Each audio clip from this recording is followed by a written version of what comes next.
here at Duffy's Creek launching. We're going to work the Sassafras today. Pre-fishing for the Everstart. Steve Von Brandt for the Bass College. Down here with Dave Ruark.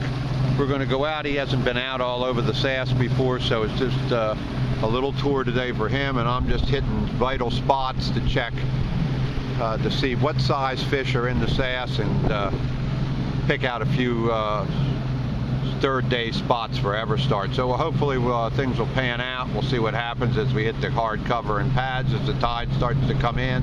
Got a low tide now, and then high tide is 11:30 at Betterton, so we'll see what that does. We're just going to hit the mouth of this. We're going to check out the grass in here, see what it's like, how thick it is, how matted it is, and hit the sand point and just check this out while the tide is out right now. And then we want to start working our way back in as the tide comes in, so that you're at each creek, you know, on the incoming tide.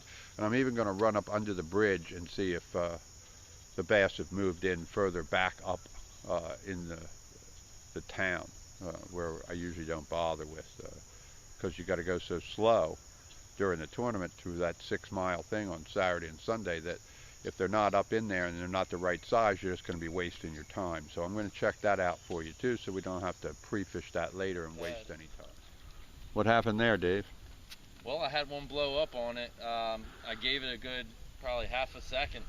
Set the hook real good. I think I just got a little bit of the fish, but it ended up. How big right could you tell what that was? Was that one of those ones like 3 or better, or was it? I bet it was probably like a pound and a half. Okay, 2-pounder. good. We're just trying to keep track of like what size fish are in each area. These are the pads in the back of Lloyd, so let's keep this in mind. Let's work it down a little further with the swim jig and the frogs and see what else this might produce. If we can find some isolated bigger fish, that's what we're looking for that aren't in that grass. This might be what was striking at Dave's frog too. Dave's using our copper's frog. I think what we've found is a whole bunch of these smaller fish here in these pads in the back of Lloyd's. That's not what we're looking for, so I'm going to move along faster.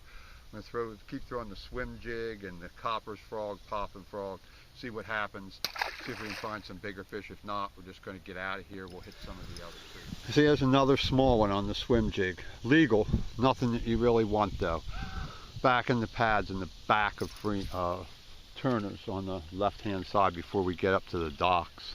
We're going to go hit the docks now with 2 different kinds of jigs and crankbaits and see if there's any. He was back in the pads here. We're back in Freeman. Dave's got a nice one there on a buzzbait. See, the cloud cover is just right. Bright day, sunny day, throwing a buzzbait. They'll hit it. I just said to him, I said, they'll hit that in the daytime, man. See that? There you go. Not big enough, but better. This is a KVD Trickster, ½ ounce. She has Indiana blades in silver. I'm using Sunline fluorocarbon. That's a little bit better of fish. Not giant, still not like what we're looking for, but these are better fish. Still back in Freeman's and laydowns now. Check that out. Decent. Black and blue jig, came in the back of Hall's. Same thing, started that first dock, went right into the second dock, pitched that isolated laydown at the bottom of it. Had me all wrapped up around it. I-rod, Sunline, Shimano reels. Doing it here with Dave Ruark here in Halls Creek in the upper Chesapeake Bay Rivers. Prefishing for Everstart. That's a decent one there. Now 5 like that, that'd do it. All right, we're going to get out of here. We had limited time today and there's storms coming in, but we managed to avoid them. We found out where they weren't, and that was really important. That's as important as finding out where they are. They weren't in a lot of the laydowns and even in the pads. There's isolated fish. The one was really big on a jig once again, but you can't spend your whole day, you know, looking for 1 or 2 or 3 fish like that. I'm going to hit some other rivers and I'll see you back again probably on Monday.